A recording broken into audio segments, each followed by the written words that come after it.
Hola, ¿qué tal? Mi nombre es Nichiret Orejuela Cortés. Soy estudiante del programa de Ingeniería Industrial en la Universidad UNAD, con código de estudiantes 100-414-227. A continuación, les doy a conocer mi documento de identidad y les voy a hablar sobre cuatro conceptos básicos a la introducción a dispositivos semiconductores de la materia física electrónica. Bueno, entonces iniciamos con la primera. Em,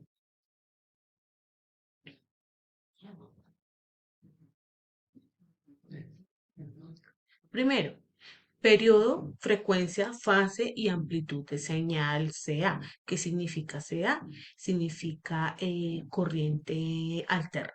¿Listo? Entonces, ¿qué es el periodo? El periodo es la duración de tiempo de cada evento repetitivo, por lo que el periodo es recíproco de la frecuencia. ¿Qué es la frecuencia? La frecuencia se define como el número de ciclos que tiene un lugar en un tiempo dado, generalmente en un segundo. La unidad de frecuencia es el hercio, simbolizado con Hz.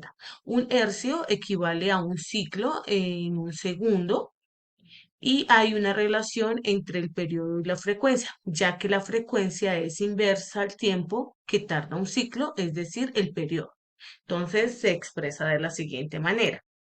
F es igual a 1 sobre P, entonces P es igual a 1 sobre F, donde F significa que es la frecuencia en hercios y la P es el periodo en segundos. ¿Qué es la fase? La fase es la fracción de ciclo transcurrido desde el inicio del mismo, em, donde el símbolo es la letra griega. Entonces, la fase indica la situación instantánea en el ciclo de una magnitud que varía cíclicamente. ¿Qué es la amplitud? La amplitud de una señal se define como el valor de tensión instantáneo o el valor de pico a pico, es decir, la altura o distancia que tenga la forma de onda con respecto a la línea de 0 voltios o bien entre pico positivo y negativo si las ondas es de corriente alterna. Y su fórmula es la siguiente. V minúscula es igual a V mayúscula por cero seno de WT, donde la corriente en el resistor se alterna de un lado a otro, al igual que el voltaje de conducción, ya que I es igual a V mayúscula sobre R. Entonces, I es igual a V mayúscula sobre R. Acá les doy a conocer una imagen donde refleja mucho mejor los significados de cada uno de estas palabras. Continuamos. Valor medio y eficaz o RMS. Entonces, ¿qué es el valor medio? El valor medio de una tensión o corriente alterna es la medida aritmética de todos los valores instantáneos de tensión, medidos en un cierto intervalo de tiempo. Se llama valor eficaz de una corriente alterna al valor que tendría una corriente continua que produjera la misma potencia que dicha corriente alterna al aplicarla sobre una misma resistencia. Entonces, qué nos representa la siguiente imagen? Acá tenemos un diagrama, ¿cierto? Entonces, acá tenemos en negativo valor pico y acá lo tenemos en positivo.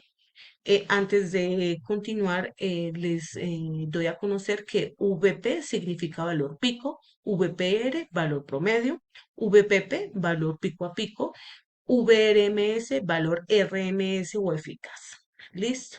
Entonces, acá en esta gráfica podemos ver unas ondas, ¿cierto? Donde en este espacio, en la línea de cero, de acuerdo a los valores registrados en esta figura o en esta gráfica, la parte de positivos de valor pico nos señala que es aquí en esta franja verde donde les estoy señalando.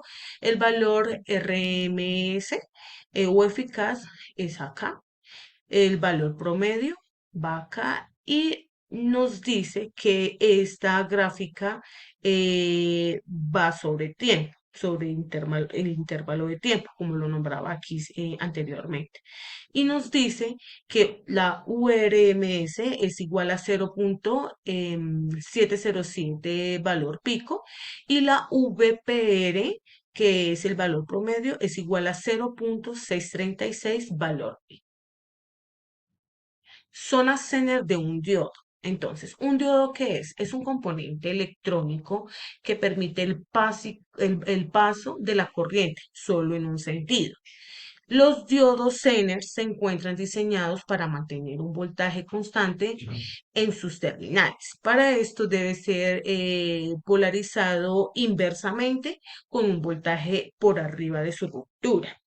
Entonces, el diodo Zener tiene un voltaje de ruptura inversa bien definido. Cuando se polariza inversamente y llegamos a la VZ, el diodo conduce y mantiene la tensión de VZ constante, aunque nosotros sigamos aumentando la tensión en el circuito. Y como siguiente concepto tenemos corriente de fuga inversa. La corriente de fuga inversa es la corriente eléctrica que fluye en sentido contrario al flujo normal de corriente en un dispositivo semiconductor y puede afectar el rendimiento y la eficacia de los dispositivos electrónicos. Y la corriente de fuga inversa puede ser causada por varias razones, como impurezas en el material semiconductor, defectos en la estructura cristalina o la temperatura. En general, se considera deseable que la corriente de fuga inversa sea la más baja posible, ya que puede afectar el rendimiento y la eficacia de los dispositivos electrónicos. Entonces acá esta imagen nos representa lo que les acabo de informar.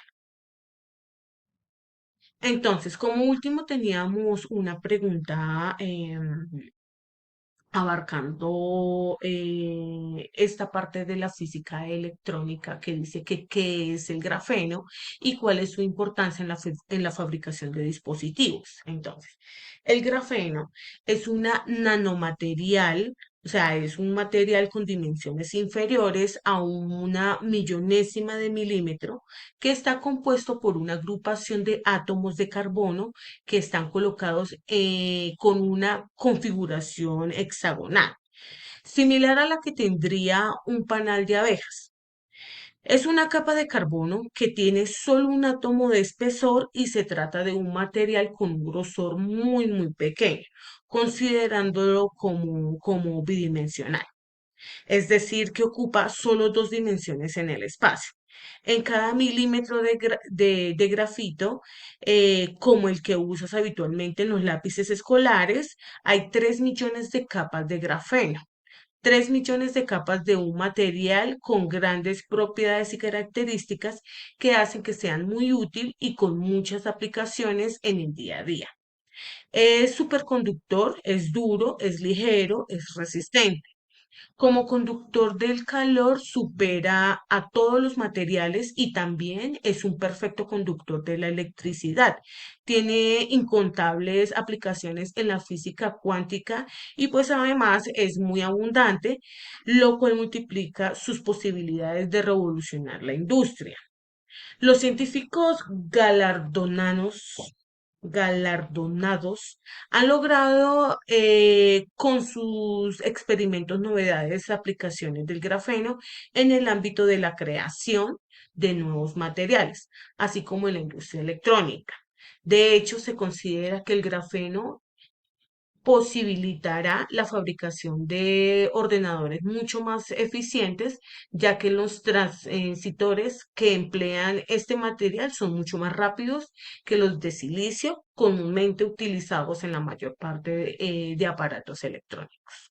Entonces, esa es la información que quería compartirle. Muchísimas gracias.